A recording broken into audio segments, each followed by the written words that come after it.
Nandito nga tayo sa Dollarama, no? Ito, $24.70 ang ating nabili. No, 24.31.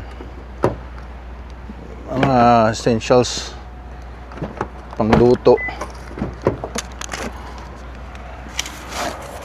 Ayan, bili natin. Ito, frying pan, $5. Another casserole pot, $5. Sumili tayo ng mga yan. Pang-umpisa natin, wala tayong ano eh. Yan lang. Yan lang pala muna. Ilang bang pieces yun? 1, 2, cotton swab. Nasaan yung cotton swab? Yeah, dito tayo sa food court dito sa ang tawag na to? Burnaby, Metro Town.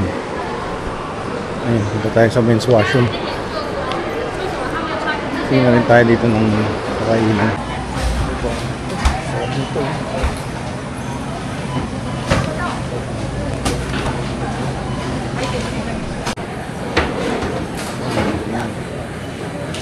Sugar ng cake. So,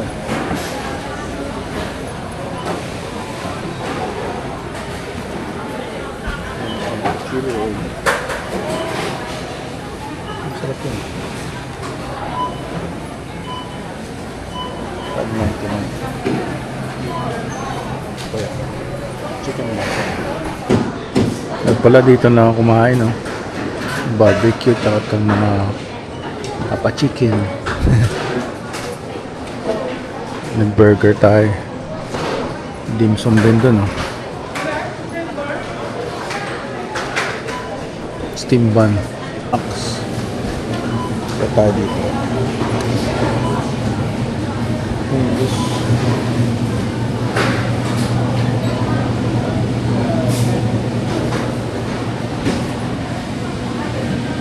Radish. Pig's ear. Peanuts. Ang sarap ito. Spicy bacon. Sarap.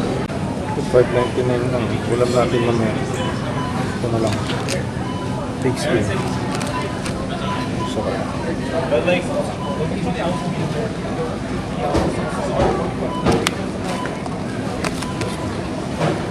Collagen. Pig's ear.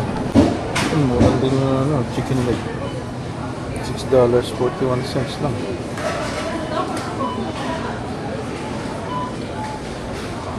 Ulam natin bukas. Diba? May kanin naman pa. Ano lang, bili ka ng ulam dito. Good for 3 days na yan. Kanin pa lang. $5.50 eh. Fish skin. Yan, naka super night tayo. Pero madilim pa rin. Ewan kung yung background siguro maliwanag. Nandito tayo sa Surrey. Naggabi na 9:20. Nag sunset na. Yan, lakad lang tayo dito. So yun dito, no, wala masyadong lamok. Yun lang napansin ko. Pero may mga daga. Yun mga nasa neighborhood. Dito may mga fruit stand. Fruticana. Ayan. Parang ewan ko, may lamok oh. Wala naman lamok. Pero parang may makati rin kumakagat. Ayan. Yan, madami nagsabi sa akin. So lilipat ka sa mas mahal. Mas mahal yung cost of living. Yung housing, oo, mahal pag bibili ka. Pero yung amenities, quality of life, yung renting dito mahal.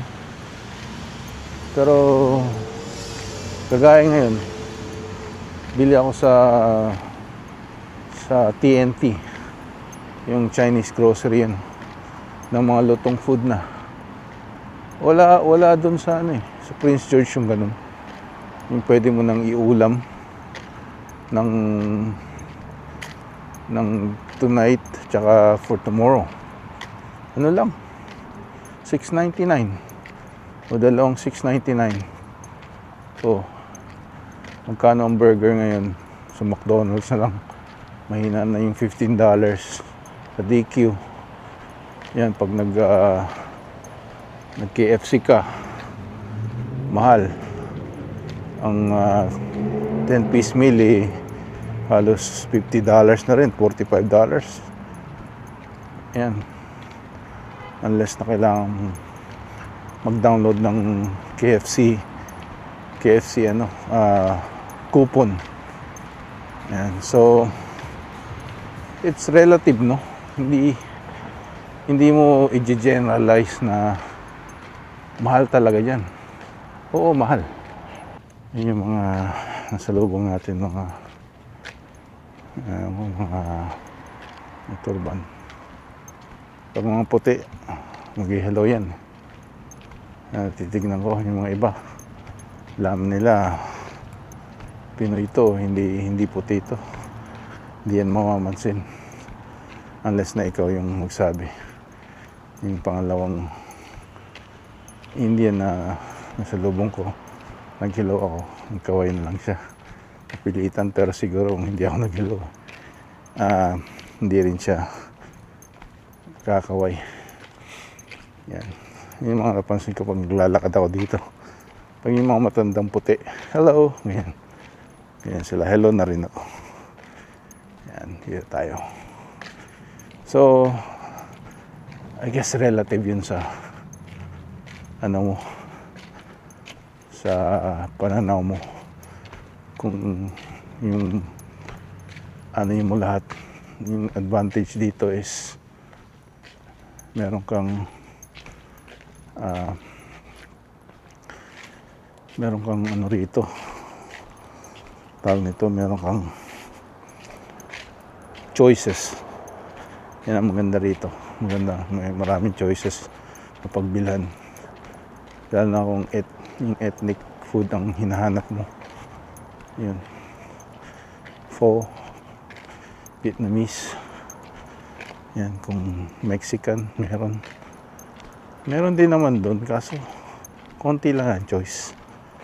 Ang sinasabi ko, mas maraming choice, mas competitive yung prices, tsaka mas fresh, I guess, here. Kasi doon inaano pa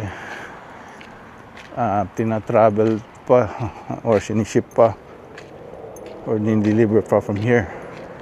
Dito din nanggagaling din naman kasi yung mga delivery, right?